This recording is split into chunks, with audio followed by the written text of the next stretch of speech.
From the Dallas On Air studios of beautiful Dallas, Texas, this is Fulfillment here on DallasOnAir.com.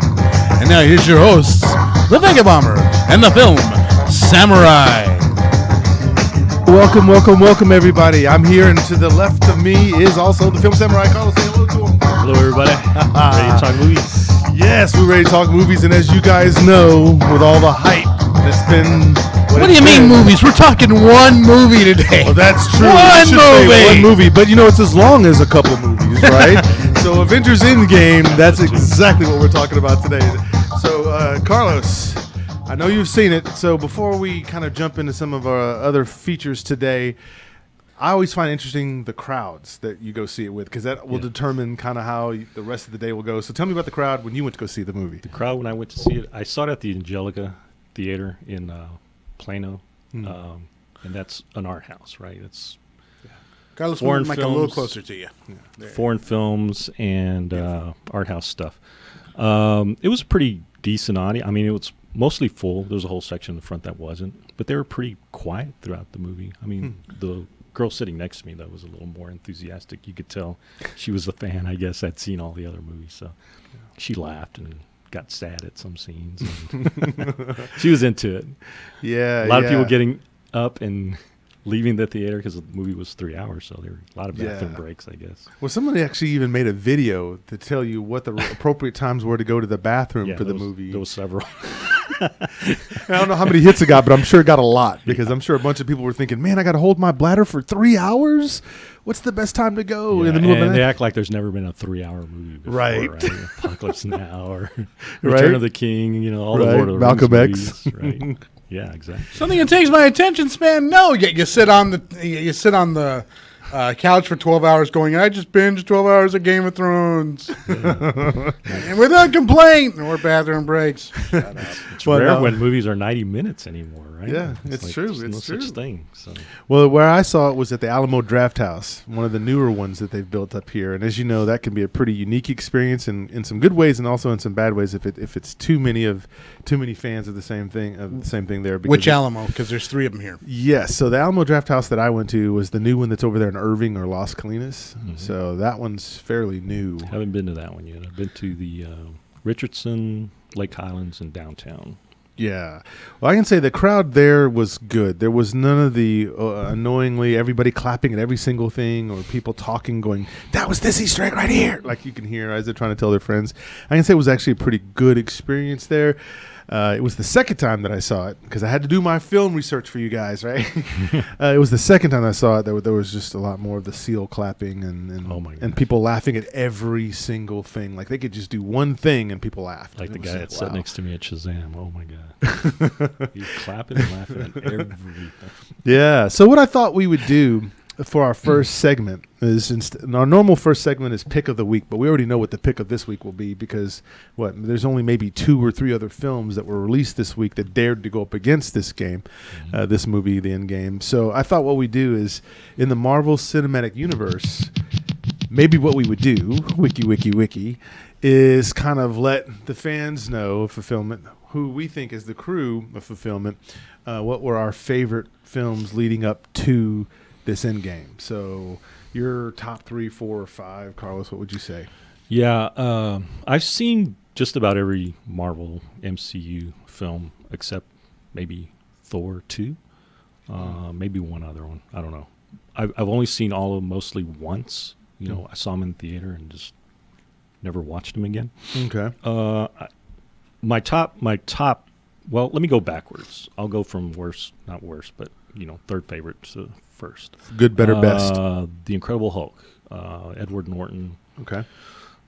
I liked it. I mean, it was actually I prefer the Eric Bana one, which is not MCU. That's that one. Ang Lee, right? I'm going to give you the crazy eyes on that one. Yes. Really? Yeah. It was just really unusual. It was just really kind of bizarre, which I kind of like. Then from back the next one, I'd say Thor Ragnarok. Okay. Taika Waititi. Mm-hmm.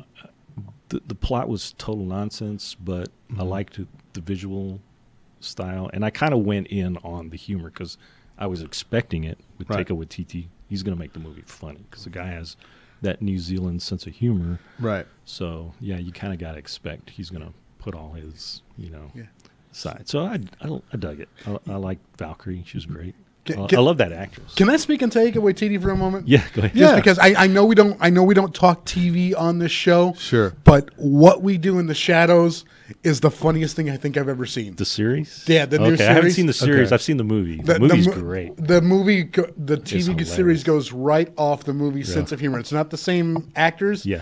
but it is the same sense of humor. And Taika Waititi and Jermaine Clement, who developed the movie, developed the TV series. Yeah. So it's got that same flavor of humor. I want to see that. So like I said, if you liked the movie and you like the flavor of what we do in the shadows, do check out the TV series. I definitely. highly recommend It's on my list to watch.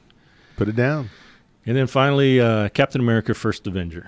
That's your I favorite. love that movie so much. Joe Johnston did Rocketeer, so it's got that same kind of 50s, 40s World War II era. The characters, the story. I love the sincerity of it. The nostalgia. It's a great time in America when America was fighting the Germans and this and that, and the villain was great, Red Skull. Just great character. Peggy Carter is probably one of my favorite female characters in the Marvel universe, and we'll get into later in her stuff in the new one. Yeah. But yeah, that'd be I've watched that actually several times. It's the only Marvel movie that I can rewatch Captain again America. and again and again. First Avenger. Yeah. The ending of it always breaks my heart. That final line, I had a date. Yeah. Just kills me. I just love it. Yeah. To that end, I love the part about that movie I love the most is just how Dr. Erskine says, after he sees this guy's determination, Steve Rogers' determination to try to get into the military. Yeah. And I love it when he asks him, so you want to kill some Nazis? He goes, no, I just don't like bullies. I don't care where they're from. I don't want to kill anyone. And I thought, don't what like a bullies. great line. He There's just a says, lot of lines like that in the movie. Yeah. And that test, where he throws the grenade, Mhm. and he thinks the one soldier is going to be the one they're going to pick, Mhm. this hardcore soldier. He runs and jumps behind a Jeep while Steve jumps on the grenade. It's a dud grenade, and they all knew it. yeah. But they said, this guy has something special, so. Yeah, and I think that's what Erskine said to him is when he said to him, well, why me? Steve Rogers says to him, well, why me? And he goes, because a weak man would know the power of being a strong man. He would appreciate it best or something along that lines. It's been a while since I've seen it, so I'm probably killing a little bit. But that was the thought process. Yeah. And so I just loved that whole idea because isn't that the whole idea of comic books in any way is the little weakling eventually some point gets some sort of superpower and goes in and takes out the bullies. I mean, that's Kind of wish essentially fulfillment. Yeah. yeah, and so I almost said Captain Marvel, but and in fact, Captain Marvel should have watched Captain America's First Avenger to show us we needed to see. I think in Captain Marvel, we needed to see her military time because you're forged when you get to the military, right? Yep, right. And Captain America was wonderfully done. Steve Rogers makes or breaks your character. yeah, it does. So I totally get you on that. I guess in mine, if I look at my top, and I actually have 5 because it's hard for me on some of these because some of these are characters I've read most of my life. So that when you speak of nostalgia, for me, that's what a lot of it is. And so I would say, looking at it, if I go from, I guess, good to better to best, I would say that I really enjoyed Iron Man 1. I thought, how are they going to make Iron Man interesting? And the idea that they picked the perfect man to play, Tony Stark and Robert Downey Jr., and it just seemed seamless. Like I believed it instantly Great as he casting. talked. Everything he did, the casting was great. The villain, Ironmonger, was also okay, and that sort of thing as well. I'm always harder on villains though, but still good. And I just love the journey that he goes through. In fact, that's the best Iron Man movie. Period. Is the first one, and unfortunately, as Iron Man went on, the films got worse. Yep. Captain America did just the opposite. I thought the first one was pretty good. But then I think Winter Soldier and Civil War even expanded upon and got even better than the first one. So it's very interesting that they went in 2 different directions. So I would also say, I guess number 4 for me would be the first Avengers. because finally getting to see the wish fulfillment of seeing all of my favorite heroes, minus say maybe Black Widow. I didn't really care for her that much. Would have rather have seen Wasp instead. But okay, we got her, and it's Scarlett Johansson. Who doesn't mind looking at Scarlett Johansson, right? And she's done a good job. So it's not to say that she hasn't. It's just that character itself I didn't care for. But that first Avengers showed us, what was going to be. Not that it wasn't the first superhero team up. We had X-Men before that, but the way these seemingly disparate superheroes got together and didn't get along, all that stuff. And then with Nick Fury playing the Palpatine, manipulating them behind the scenes to get them to want to come together. Yep. That was a fun time in the theater. And then when I didn't think it could get any better, then finally my biggest wish fulfillment was I never thought I'd see Black Panther on the screen. So Black Panther, it would be next in line. I remember when Snipes was able to get a script back in 1992. Oh, yeah. So I've been waiting since 92 for a Black Panther film. Yeah. And so to finally see one with one of my favorite actors, because Chadwick Boseman's awesome. So if you haven't seen him in James Brown, or if you haven't seen him in 42, or Thurgood Marshall, the film Marshall, to see his acting prowess, and that Marvel got someone who could actually act, to play Gravitas. some of these roles outside of, say, Robert Downey Jr., you see. And I thought that was great. And then, of course, I would say my biggest and best all-time, and it's not Endgame, I would say it is Civil War. I loved the tension that you had between Tony, whose family was the Avengers, and Captain America, whose family was Bucky.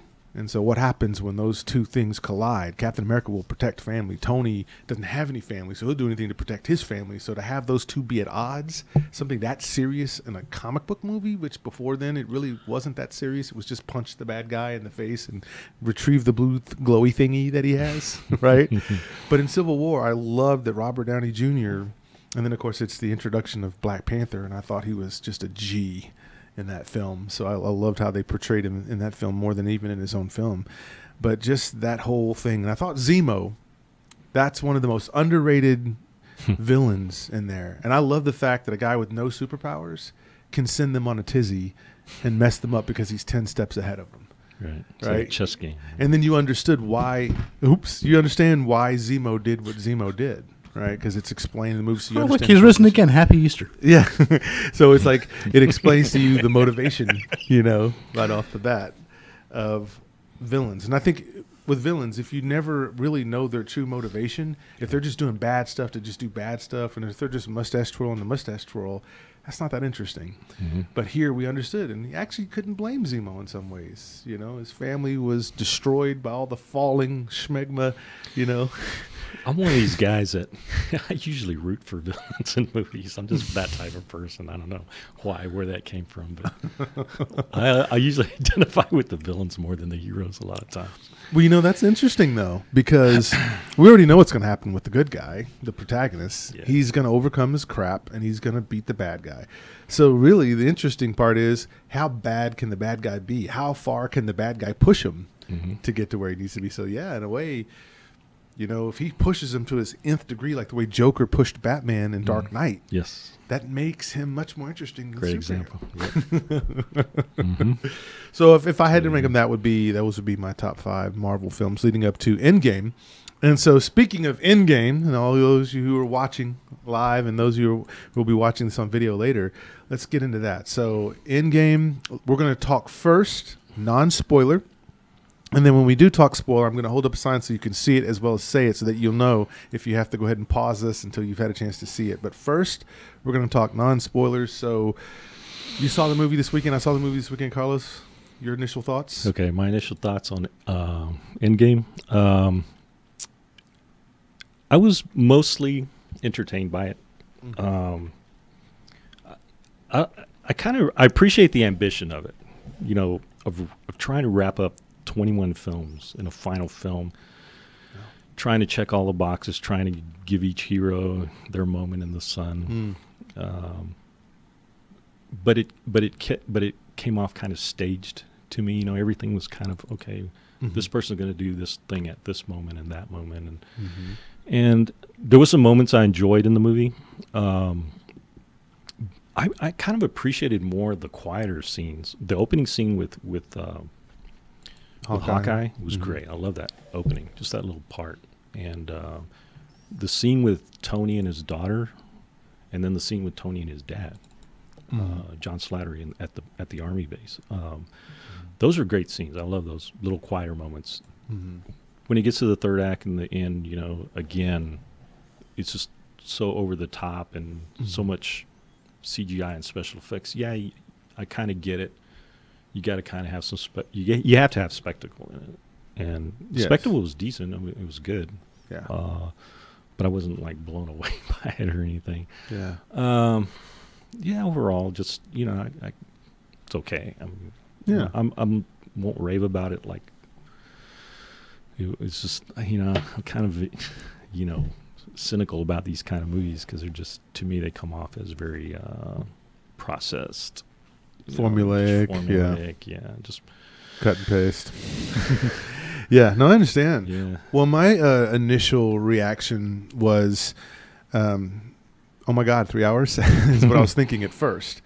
But I do love the idea that the Russo brothers so far haven't made a bad movie as far as I'm concerned. Winter Soldier was great. Civil War was great. So I kind of expected them to do well here, and they did.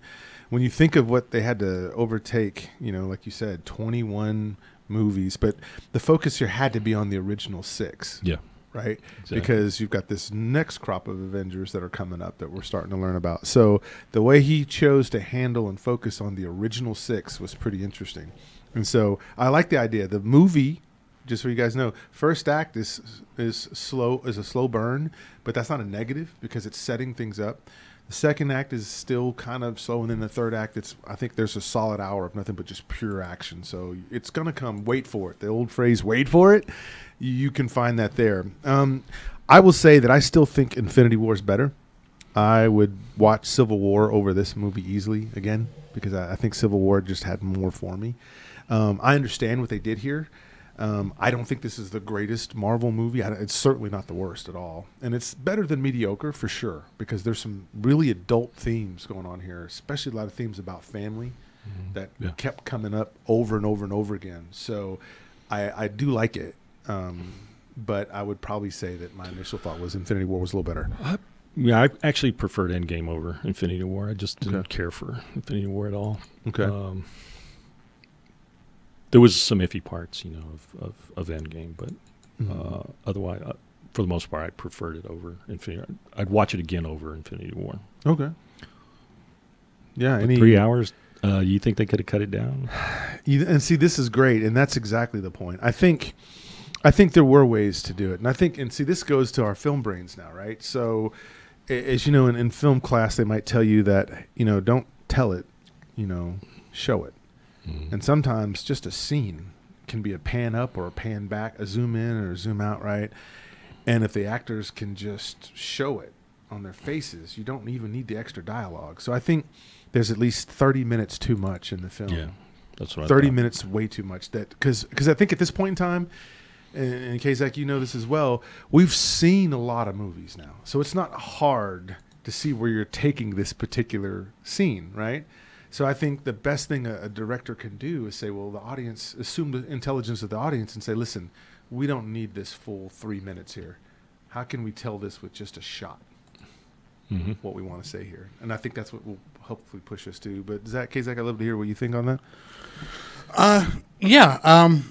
I think that, like I said, we do know movies. I mean, we go in for the unexpected. And with a lot of these comic book movies, as comic book fanboys, we go in expecting a whole lot because we know most of the story. Correct. Or we at least kind of know where the story is going to go.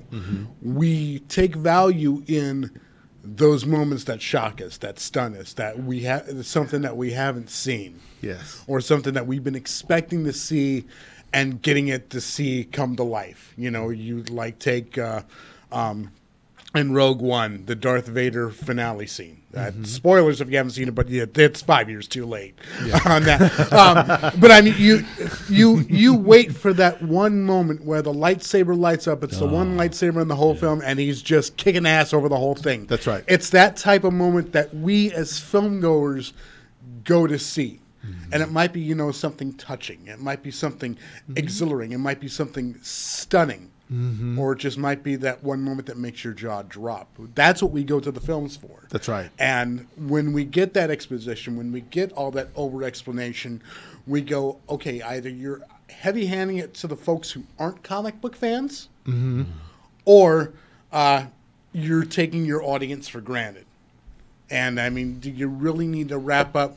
Do you really, from what I understand, because I haven't seen the film, sorry, but I do understand that one of your bathroom breaks is where Ant-Man basically sums up the whole 22 films. Do I have that right? Somewhat, I guess. And why didn't we get a Luis exposition of the whole 22 things? That's if we're going to allow anyone to have exposition, that's the guy who you want explaining it all. Yeah. No, that's a good point. Well, I think today, movie watching, so you guys will love this. So we're called Fulfillment, so we are real film fans. We're not just fanboys of the latest hype. We actually love good cinema. And good cinema now the bar has to be raised, because how many movies come out a year? A little over 300 movies come out a year that we know of, and there's probably even smaller ones, right? And that's not even taking into account Netflix originals or Hulu or anything. Correct. So if we live in a media age and we can consume media on small devices, that means we're all the time interacting with it. And if you're all the time interacting with media, what we need these directors to think about is, hey, listen, I don't need to see this as someone's reading my book and will they get it. I need to see this as these people are probably reading and know more about these characters than probably I do. And if that's the case, maybe I don't need these long pieces to explain why this person misses that person. I just need to show that scene and then move on to the next piece. So I think it's a tough job. I wouldn't want to be a director nowadays, because if the director and the screenplay writer are not on the same page, then you just see stuff that's got a lot of studio interference where things just don't make sense. And I think that happens to certain movies when they cut certain things out because you got to show other things. But just trying to tell a story like this, you can do 3 hours, but I wouldn't advise it. I would say 2 hours and 30 minutes maybe tops for something like this. But I think there's some things that we kind of already knew were going to happen. Depends on the film, you know. Yeah. It's some films I could watch 4 hours of. It just depends, you know. But Sure. this, I couldn't. I wouldn't want to again. I don't know how you sat through it twice, but that's you. I mean, you're a Marvel fan. I appreciate that. I mean, I get it. There's people, online on Twitter. Says, this is my third time. I'm going to go see it again. You know, this is great. But for me, I went and saw Dark Knight Rises 7-8 times at the theater. Yeah, see, you get it. So. And that was long. Dark Knight Rises was long. 2 hours 45 minutes. Yeah, and Inception was 3 hours, right? Wasn't it? So no, it wasn't that long, but it's a long movie. Yeah. It's a long movie. Yeah. So I think it's one of those things where when you're looking at the movie, so in terms of just non-spoilers, just looking at it, I feel like if you've been watching all the films, you'll be okay. Even if you haven't seen all the films, like for myself, I can admit I didn't see Ant-Man and the Wasp. I could care less about Ant-Man, and I could care less about how he fits into the deal, because it's too easy to figure out how he fits in with the way he can micro change. If you've read all the comics, it's too easy to figure that part out. So I didn't really necessarily need to see... The quantum realm. Yes, I didn't need to see an hour and 45 minutes to 2 hours of Ant-Man telling me something I probably already know. You don't want to see a giant ant playing the drums? No. Any more than I wanted to see Iron Man DJing in Iron Man 2. I thought that was like, oh. Yeah, I gotta admit they've been stretching out those end credit scenes to get you to. I'm sorry, a cat gag. That's what it is. Yeah, it's just a commercial for the next movie. That's all it is. You know? Yeah. And I'll just say that they did this, well. So things that you'll like about this. If we talk about the pros and the cons of Endgame from the non-spoiler perspective, if I could just talk this morning, I would say that. Can I ask please. something? Yeah, because going on to the 3.5 hour film, how long were you sitting in the theater with previews? Mine didn't have very many previews. Mine had 15 minutes. And I got there right at 11. Because my showing was 11:25, and I got there at 11:25.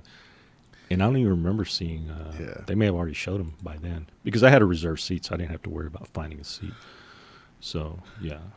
I wouldn't want to sit through 30 minutes of trailers and then 3. And maybe they were being sensitive. It's just 3 hours, not 3.5. Just 3 hours. No, I mean with the trailers. Yeah. For 3.5 hours, you're sitting there with trailers. But maybe they were doing that because they're trying to get as many screenings as possible, because it is 3 hours. So maybe they're cutting down on trailers. Otherwise, Yeah, That's a you would good have point. 15, 20 minutes of trailers and then an hour and a half movie. We had trailers. We had probably about 15, so I got to see the Star Wars trailer yet 15 again. trailers? No, about 15 minutes Oh, worth. 15 minutes. 15 minutes worth Okay. of trailers, and They showed Godzilla. They did show Godzilla. Nice. They showed Godzilla. They showed the new Star Wars movie, to which no one said anything at all, no cheered or snapped or anything. And I can't remember what the other two were, but I do remember that those were two of the 15 minutes worth of trailers that we got. I'm looking forward to that Godzilla. Yeah. Can't wait So to what do you think about? So again, trying to keep this there for the people that are watching about Endgame. So the big thing is everybody's considering or trying to figure out who's going to die and all that stuff. We'll say that for the spoiler section, but let's talk about some of the performances. So Cap, what did you think of Chris Evans as Cap in this one? Chris Evans had some good moments in it. I liked. Yeah, we'll get into spoilers in one particular moment. But yeah, I thought he did really good. Robert Downey Jr. had some really strong scenes. Jeremy Renner, wow. Yeah. I'm glad they gave him something to do in this film. Thank you. Which, yeah. And the character was, he turned from Hawkeye to Ronin, is that Yes. right? Yeah. When he got the blade? Mm-hmm. Which I always thought that was funny because you have Ronin and then you have the other Ronin in the Guardians of the Galaxy. So I'm like, how do you keep that straight? I know one of them spelled with an A in, the other one spelled with an I in, but it just seems funny. It's like, out of all the names out there, y'all just couldn't find anything else, so you just got two Ronins are now running around. I guess because the Ronin is like the samurai who is retired or doesn't have a leader anymore. They call him Ronin, so they're just wandering around, taking odd jobs or whatever. Well, we're also getting the Hawkeye TV series on Disney Plus, so Oh, okay.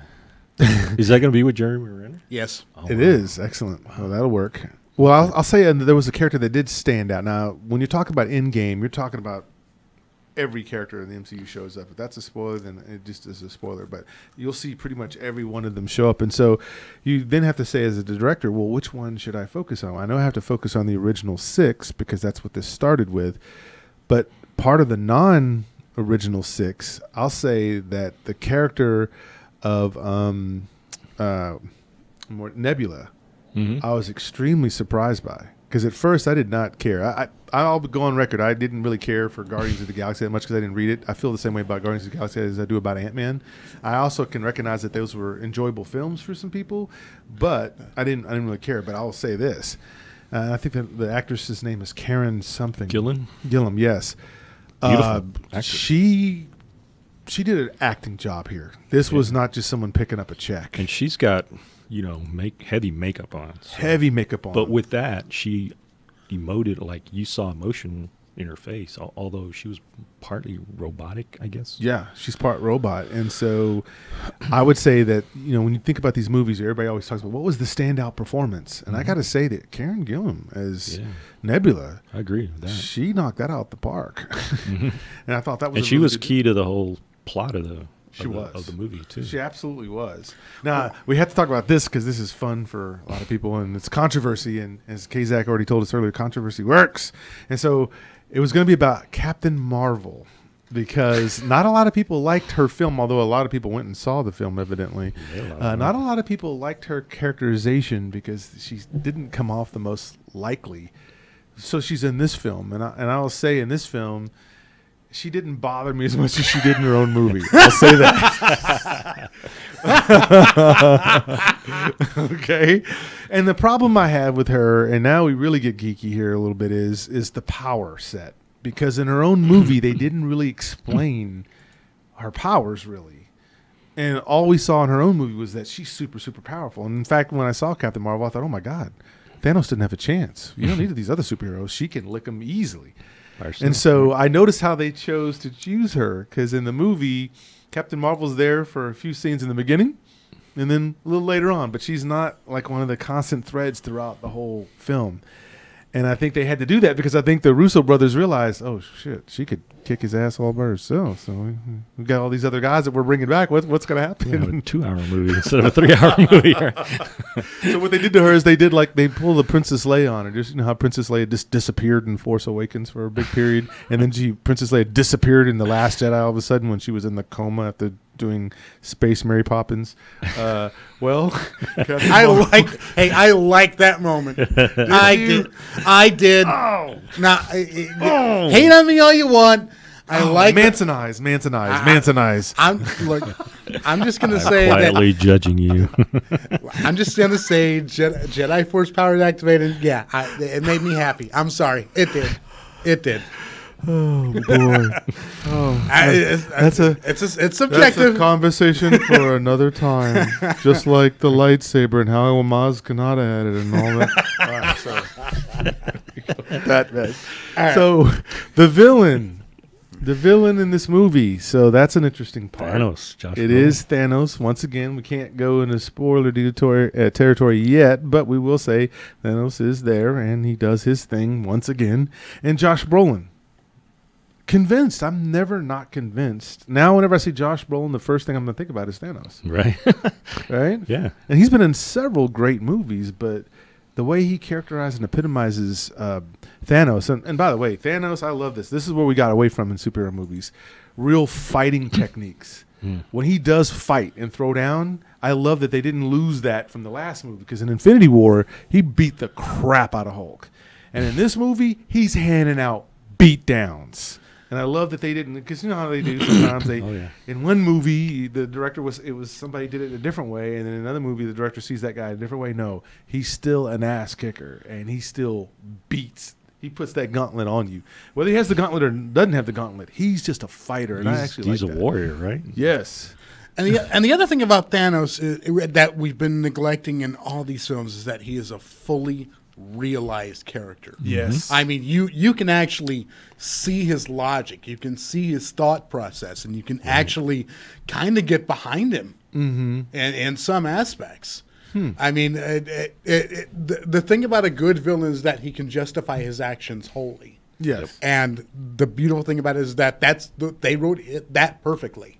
Yes. In this character, because you see, I don't want to say human side because he's not a human; he's a Titan. But you can see, that he has moments of compassion. That he is committing what he considers to be a compassionate act. He loves his daughters, right? Yeah, and the fact that, like I said, you have him presenting with gravitas and you have him presenting with fully realized motives, it makes you take a vested interest in the villain. Yes. And that's the beautiful thing about having the amount of time that they had, because they had time to develop that motivation for him. Yes, they did. And so some people would argue and said that in the Infinity War was Thanos' movie, this movie is the Avengers movie. I will say that even though that's true to the most part in terms of screen time, Thanos still owns it. And if you're a fan of villains, what do you think, Carlos? Would you think he was still... Yeah, he's probably one of the best parts of the movie for me. Okay. For sure. Okay. So what are some other best parts of this movie for you? And this matters, folks, because he's not a Marvel fan. Now, you expect me to say things about it. You expect Zach to say something. But to get the non-Marvel fan to say something is really important. So, Well, I mentioned it before. I like how the Russo brothers try to give some humanity to the characters. Okay. Have them showing with their families and when they're deciding to do what they need to do, they take their family into account. They don't just go off and do it. They think about it, and they think of the consequences and what if it doesn't work, and what if it, my family is my priority here. I've got to let you know that. So I appreciated all that, putting some real characters in, because most of these movies, they're cardboard characters to me. it's true. They're two-dimensional. You're not believable. You don't care what happens to them. But in this movie, you kind of did. Yeah, I would totally agree with that. that. Real. Yeah, no, I totally agree with that. So what about in a non-spoiler way, what would you say were things you thought weren't necessarily great ideas, or they didn't really connect, like maybe you thought the producer maybe wanted? Well, the thing that kind of turns me off is you kind of got to have it. You got to have fan service. You got to have pandering to the audience. They did a lot of that in this movie, which kind of rolled my eyes and cringe, and at some point I wanted to hide under my seat. It's just so over the top. But I appreciate it. I get it. There's real fans that just love all that stuff. They want to see it. So yeah, and I think this brings up a good point. Is all fan service bad? No. There's some good fan service, and then there's some horrible fan service. And so an example boys and girls, cats and kittens, of good fan service would be if you look in the original trilogy. So we know that in Empire Strikes Back, Princess Leia says, "I love you," and Han Solo says, "I know." And then the fan part of that would be in Return of the Jedi when it's reversed, and Han Solo says, "I love you," after Princess Leia shoots a trooper, and she went, "I know." And that was a fan service back to what was said in Empire Strikes Back. Now that is good fan service between those two movies showing that. Yeah. Unfortunately, what we get a lot of times today, the fan service is, "Did you see that? Did you see that? That was from this. Did you see that? Did you see that? That was from this." And it goes overboard, and we could use Star Wars once again. So having to have a trash compactor sequence again in Force Awakens, which was nothing but fan service all over again in that movie, that's when you kind of kill the audience, because once everything's just a callback to, it's almost like you're trying to remind us about a film that we already know. And we already know it really well. So I think some of the biggest issues with fan services when it's done wrong is usually it's too much of it, and they don't seem to know when to pull back, or it's just something that really isn't that meaningful anyway, and it's put in at a bad time. Would you agree? Yeah, it's just the timing is not right, or it just comes off kind of phony. You know? Yeah. Good fan service is Wolverine's line in X-Men. What did you expect? Black and yellow spandex. Yeah. Bad fan service is pretty much X-Men 3. There you go. X-Men 3. Sorry, I like anyway. X-Men 3. I love it. No, that's good stuff. Halle Berry, screw you. Okay. So I would say, I guess, from my perspective, what probably maybe would be if I'm looking for some things that I would critique on it. It's hard to, in a way, because you're realizing that they're trying to tell so many stories all at once. And so maybe a fair critique of this movie, non-spoiler wise, is just that, did you necessarily have to do so many stories? Could you have told maybe one or two really good, strong ones, and that'd be enough? Because on some level, some of the characters, I don't care about whatever happened at the end of the day, because I never was really invested in them. Mm-hmm. So maybe that was part of what made me feel like it was a long runtime, because on some of it I didn't care about. Like, I don't care about Ant-Man stuff because I never went and saw Ant-Man and the Wasp because I just didn't care, right? So some of that seemed like wasted time to me, because I'm like, can we just get to the fighting already? Because we know everybody's watching this film because they want to see how are they going to reverse the effects of what happened in Infinity War. Right. That's it. So I think anything that kept us from that was probably going to make me maybe get a little tired head quicker than most, because at the end of the day, you know what I wanted to see. And then, of course, just from my perspective again, a negative would be for me, I would say, or criticism would be, I wanted to see a little bit more Black Panther, because if you remember the last time we saw them, they were in Wakanda in Infinity War. And so I would like to see a little bit more of, well, what happens to when the state of Wakanda, the city of Wakanda, their king is gone. I just knocked that over again. So I'm going to make it rise. I'm going to make it risen rise again. Maybe I should put it here a little front. I wanted to see, okay, well, since they were all snapped out of existence in Wakanda, Wakanda was the first part of the world to know, other than when other people started to show it. But I'd also like to see, what would they think? Because their king was gone and Shuri was gone. Like, I didn't realize Shuri was gone, too. I knew Black Panther was gone.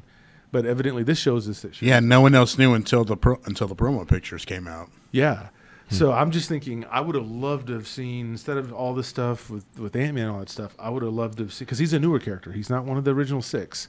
I would have loved to have seen, well, what is Wakanda thinking after their king and his sister are gone? Like, we should see Angela Bassett now doing some scene about the woes of not having her son or something like that. I would like to see, and again, not a long 8-minute shot, but just something to show me, hey, this battle took place in Wakanda. So what happened there? What were they thinking? You know, but again, that's just a critique coming from a Black Panther fan for sure. Mm-hmm. So, but he's in the film, folks. And so if you're a Black Panther fan, yes, he's in the film. But for my taste, I felt like there's a little bit more they could have done with him. But again, you're juggling a whole lot of stuff all at once. And I guess I would stick with the critique that I think the time frame. I think it could have ran for 2 hours and 30 minutes. I don't think some of it needed to be as spoon-fed as it was. Because I think we got that there was sadness. We got that there were families ripped apart when the snap happened. We got the idea that the Avengers were going to take all the blame and put it on themselves, you know. And that reminds me actually of another one. And one of my critiques is, and it goes into the spoiler section, so I'll just say it vaguely here, I did not like the way Thor was characterized in this film. Did not Yeah. like it at all. Get into that. What did you think as we speak non-spoiler? Visually, the cosmic space stuff was nice visually, but everything else in the cities just very bland to me. But I don't know. The Russos are not visually oriented. Maybe I don't know. But like scenes in a city street or it just kind of very dull looking to me. That's just because I'm visually oriented. I draw. I used to draw a lot. I appreciate films more when they are visually interesting to look at. When they're not, I just kind of, what am I looking at? It's like it's concrete and a tree here and a car there. And yet you're a Zack Snyder fan, so I'm just saying. Well, He was waiting to say that. He was waiting. I was drooling at the thought. Wait a second. well, you can't tell me that Zack Snyder's films are not interesting to look at. They're visually interesting. I can tell you that some of his films are visually interesting to look at. I can also say that Man of Steel has two colors, dull and duller. I'm sorry, that's a film for another. That's another conversation for another day. Mas Kanata style. All right, well let's do it. Let's break the spades open. Before you get into the spoilers, you want to talk the box office real quick? Yes, we should talk box office, and thank you very. See, that's why we have Kazak here for that particular reason. So.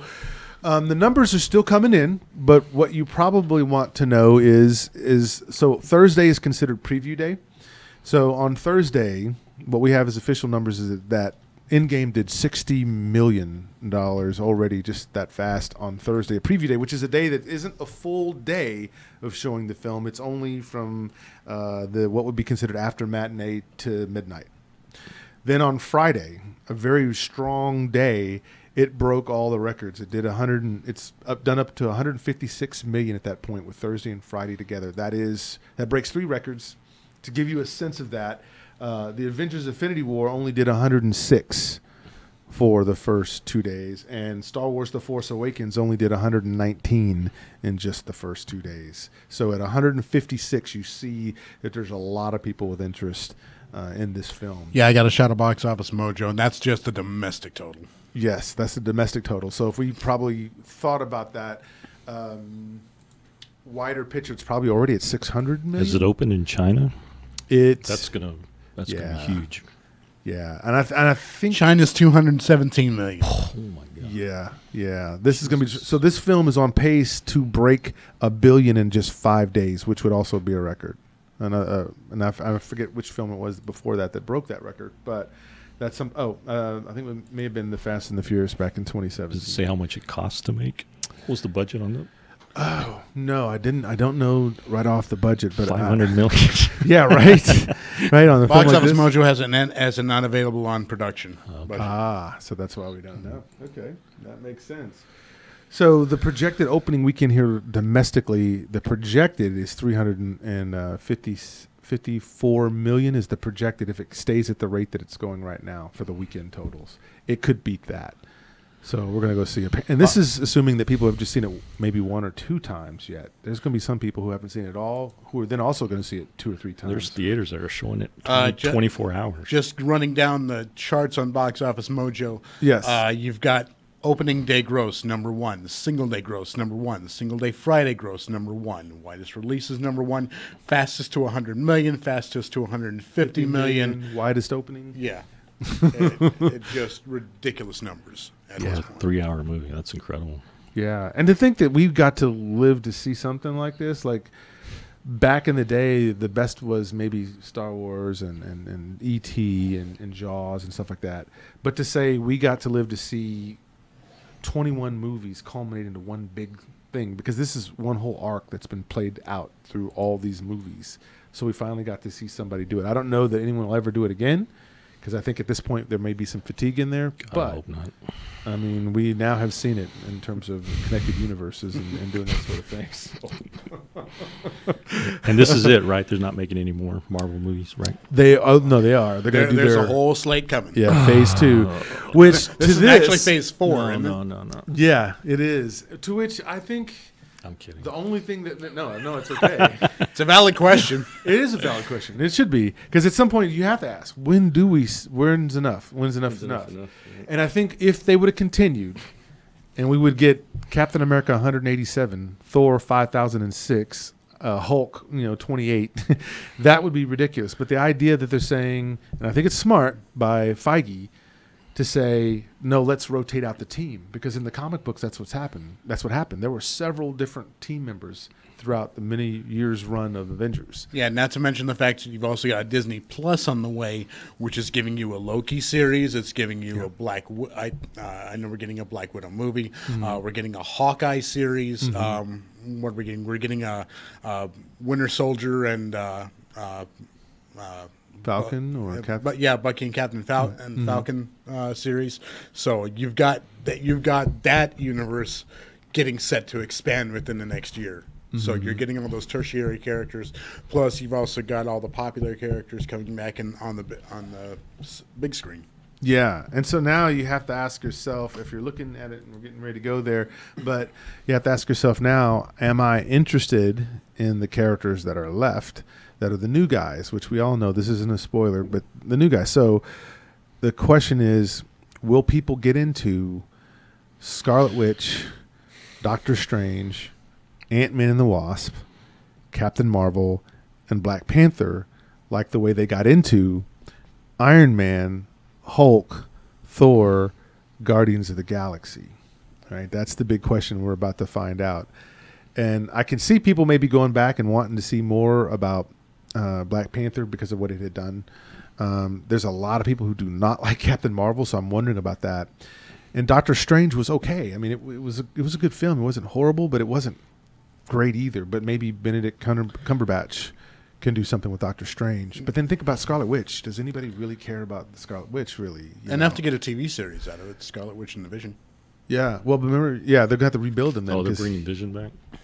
Yeah. Well, they would have to, yeah. And I guess that's the good thing about him. Since he's an android, you can always rebuild him, right? So it'll be maybe about how can they get him to be back like the way he was, the way Scarlet Witch knew him. Because remember, he's not a human; he's just a droid. So can you replicate that? So maybe that's the interesting storyline. Maybe that's what they do. Because remember, Scarlet Witch has the most pain here, right? Her brother's dead, and her boyfriend Vision's dead, and she's already an orphan.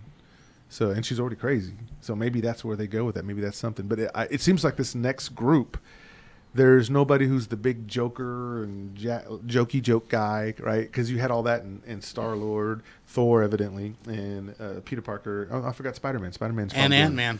And Ant-Man's the big Joker, yeah. So it's got to come from them. And I think Spider-Man's probably poised to be the one that is going to be probably the strongest because it's gone on the longest, and people love Spider-Man for whatever reason. But either way, they've got a chore on their hands. Well, you've also had two very strong Spider-Man movies with the third coming.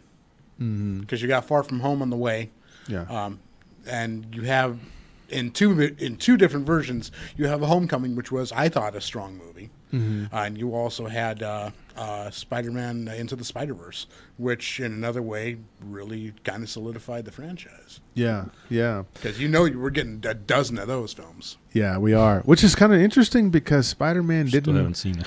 Yeah, neither one of those films Worth seeing.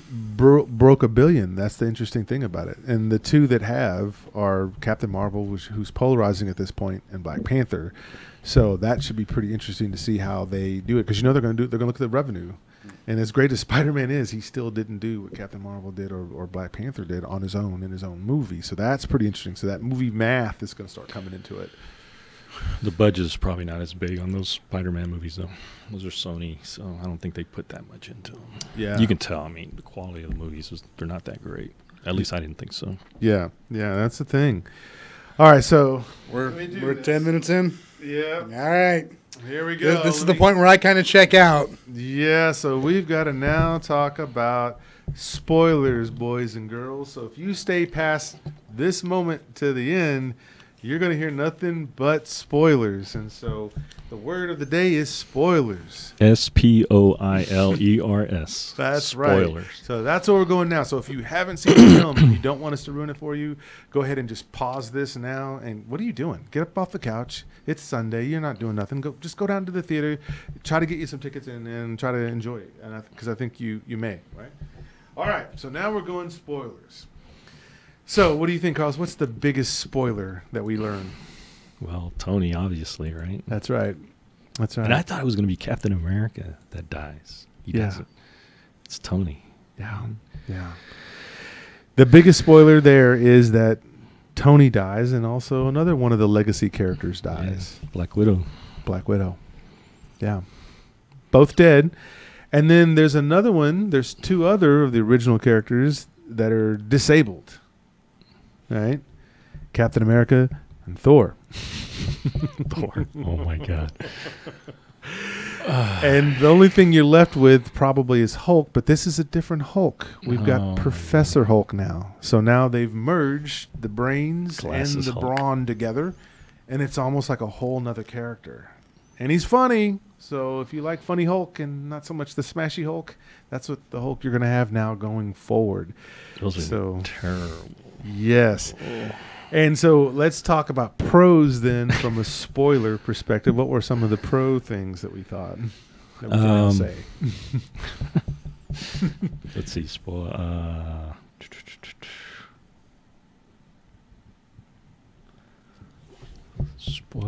Yeah. Well, how about Thor? I'm sorry, the Tony Stark coming back. So in the trailer, what you see is that he's stuck in a spaceship. But it turns out he's not in the spaceship by himself. He's there with Nebula. And Captain Marvel is the one who comes and finds them and brings them back. What we get here also from Tony's perspective is that we see that he has a family. And Pepper Potts has given birth to a little girl named Morgan. So Cute kid. She's great. She does her whole thing. We also get the introduction of her character, which I said should have shown up in Iron Man 3. Because remember, Iron Man 3 was all about Tony's post-traumatic stress syndrome. So he thought he needs to protect everything. And it's like, well, why wouldn't you make a suit for Pepper then?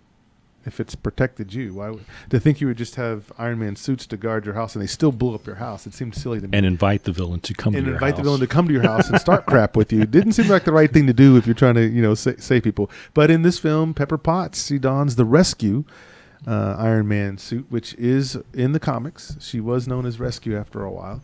Although it wasn't Rescue? That was her name. That code name Rescue. And it wasn't that it was so much that it was a super powerful suit as a weaponized thing, but that because she had such a heart for people and things, it could keep her safe to go in, rescue, pull people out, and do those sort of things. So she wasn't really wanting to be this.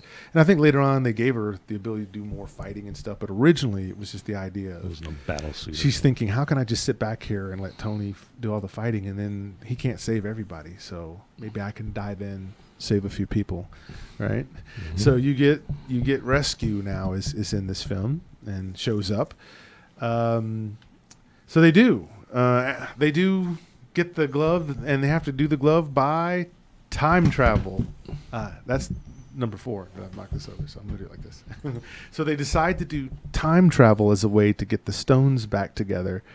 Tony makes a glove, his own infinity glove, to which you have to be able to handle the force of this gauntlet. And so they let Hulk try to do it because he figured he was made for it. And it seems like it's going to be okay. He's got gamma radiation in him, so it'll kind of protect him, sort of. And what ends up happening is the big part of the spoiler piece is that the villain here is yet still Thanos, because Nebula, when they go back in time, has the Wi-Fi still on in her head, and the Nebula of that time stamp is able to see what the Nebula coming back to that timestamp sees. But Thanos is killed in the beginning. Yes. They kill him right away, and I said, what? They're killing him? It's like, what's the rest of the movie going to be? And then they get into the whole time travel stuff. Which is the genius of the Russo brothers, because they know what everybody wanted to see. They wanted to see Thanos get his comeuppance, and he does. Really quick. And Thor takes care of it real fast. And now you're thinking, well, what do we do now with the movie? But you still have the whole problem of the rest of the movie is about how do we get those who have fallen back. Right. And so Ant-Man, who was caught in the quantum realm for a while, was able to come back, and he's the one that has the idea that it could be done. By a rat. Yeah. You want to talk about, what is it, plot convenience. There you go. There's a rat. Yeah, the real hero of the movie is the real hero of the movie is this rat, not the raccoon with the gun. It's an unknown rat. Steps on part of the machinery there that turns back on the machine so that Ant-Man can come back into the modern day. So what you have is a 5-year gap in time of what's happened between the events of Infinity War to now. 5 years that they've had to sit back and think about what all's happened. And so Hawkeye, real good thing here is we get to see Hawkeye, but he's Ronin in this one because he's decided that since his family was one of the unlucky ones that when the snap happened disappeared. Quick question about Hawkeye. At the beginning of the movie, he has an ankle bracelet. Why does he have an ankle bracelet? I forget. Because remember at the end of Civil War, the people who wouldn't sign the accords were now wanted, and they were caught. Mm-hmm. And notice Ant-Man had one too before. So, yeah, I remember his. Mm-hmm. So that's why that was. So now what you have is in the story is now Hawkeye. I guess they felt bad that he wasn't in Infinity War at all. They gave him a lot to do. They couldn't work out the contract, I'm sure. Probably. Which is not a bad thing because Jeremy Renner actually is a kick-ass actor, and I love the fact that he had something to do other than be mind controlled in the first time we see him in Avengers, I guess, or the second time because he was in Thor. But so he has something to do. But his thing is since his family's gone, he just goes rogue, comes up in the guise of Ronin, and just starts killing bad guys. Killing Yakuza. Yeah, the Yakuzas. Dogen from Lost. Treat seeing him. Mm-hmm. And so then I guess Captain Marvel, everybody's wondering how does she figure into this, and so she figures into it, and that she finds Tony Stark and Nebula just floating out there. Find him? Exactly. That's some of the questions, and we could really ask a lot about that. And so essentially what you have is they use a time machine, basically. It's basically Back to the Future 2 in a lot of ways. I love Ant-Man's line, Back to the Future was bullshit. That made me laugh. Yeah, there was some scenes that were There's a few that made me chuckle. Mm-hmm. That was one of them. So what you get then is... So the net, because I know we have to hurry up here, but the net is simply this. How do they do get Thanos present day, get him, and then they go back in time because Tony Stark does figure it out. What Scott Lang as Ant-Man doesn't know, because Scott Lang isn't the smart guy. It's actually Hank Pym is the smart one. The second Ant-Man wasn't the brilliant guy. He was just the guy who stole the suit, right? So it was Ant-Man's idea because he came back from the quantum realm. Tony thinks about it. They build the glove. They decide to go back and steal the stones so they can make the glove work. And then once they do, try to do the snap to bring everybody back, which obviously they were successful. And then, of course, then you have to take the stones back, because if you don't take the stones back and put them back in their timeline, then you rupture it, as told to us by the Ancient One from Doctor Strange. So I'd say then the only thing you've got after that is really that last hour. And that last hour is a comic book splash page put on the screen, right? And so you get Captain America standing there. He's the last man standing to a certain degree. The rest of the guys are either conked out or just... I was waiting for his line. I could do this all day. I was waiting for him to say that too, and he didn't say it. That was pretty interesting. And then, of course, at the last minute, as Thanos' hordes are all coming in, and it's just Thanos' hordes and Captain America standing there looking at him, you get this, Cap, you got me? Cap, you got me? And next thing you know, that's Sam Wilson. And then these wormholes start to open, and here come the cavalry for Captain America. And then, like what you saw in Infinity War in Wakanda, you see the same thing happening now, but with all these people that you know, love, and trust, and like, and all that good stuff, and have posters of and underwear like that you're probably wearing right now of their face on your, anyway. So these people all come back, and then you have this momentous fight that goes on for about an hour. And spoiler alert, during the spoilers, they win. Did you like that scene where they got all the women characters? Oh, yeah. I said, oh, man, the MRAs are going to love this. There was a scene that they just decided, let's get all the female superheroes together and have them go take out some of these things, because that was important at that moment, I guess, to just show you that that's what they were going to do. So they do. What did you think of Fat Thor? There, we have to talk about that just real fast. So, Fat Thor, not a fan of it. I get why they did it. They did it because the whole time, in Infinity War, they were talking about the Guardians when they found him out. He was built and cut like a god, and Subverting and it made- expectations. yes, and it made Peter Quill get insecure about himself because Thor was so cut. So they just decided to make him the Big Lebowski here the whole time. And while I understand the choice, I don't know that just because you can do something means you should do something. And I thought Thor was a real badass at the end of Infinity War when he came in and handled Thanos with the big Stormbreaker axe. So to see him revert back, and I get why they're going to say it, because he still snapped, and so he feels bad about that happening, and therefore he goes into this thing. But I'm not a fan. What did you think of Fat Thor? I didn't care for it. That was Yeah. kind of clumsy. Yeah. Came off kind of. Yeah. Well, unfortunately, we are at that moment where we have to say, gang, that we have to get ready to conclude. We definitely want to talk more about this, and we definitely can. So definitely comment in the sections below, and Carlos and myself will see the comments, and we'll continue this conversation with you on the internet. How about that? So Talk about the Cap's ass scene. Oh yeah, I was so offended by that as a man. Yeah, that was that was a bit ridiculous on that piece. The Cap's ass thing, just take a hashtag that. You'll see it out there. You'll see people talking about it. So Carlos, as we get ready to round out, how can people find you, Mr. Film Samurai? You can find me on Twitter at Film Samurai and Facebook at Film Samurai. That's right, and you can find me, the Vegabomber, on both Instagram. I say both, but on Instagram, Facebook, and the YouTube channel. And by the way, go ahead and subscribe if you like what we're doing here. Subscribe to that YouTube channel, Vegabomber YouTube channel, because this is what we put fulfillment on, and we have a lot more things we'd love to do. We just need to build the audience and see that you're with us on this, and we've got some things planned for folks. So that's where you can find me. And K-Zach, how can they find you?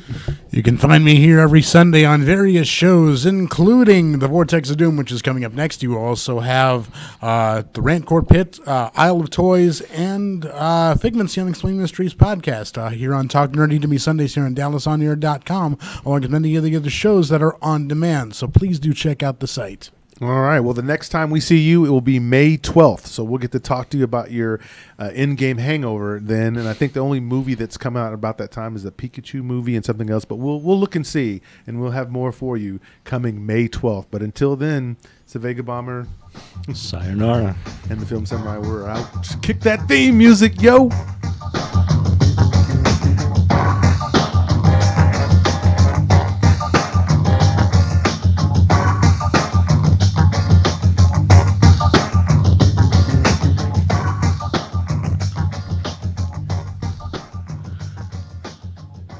This is DallasOnAir.com.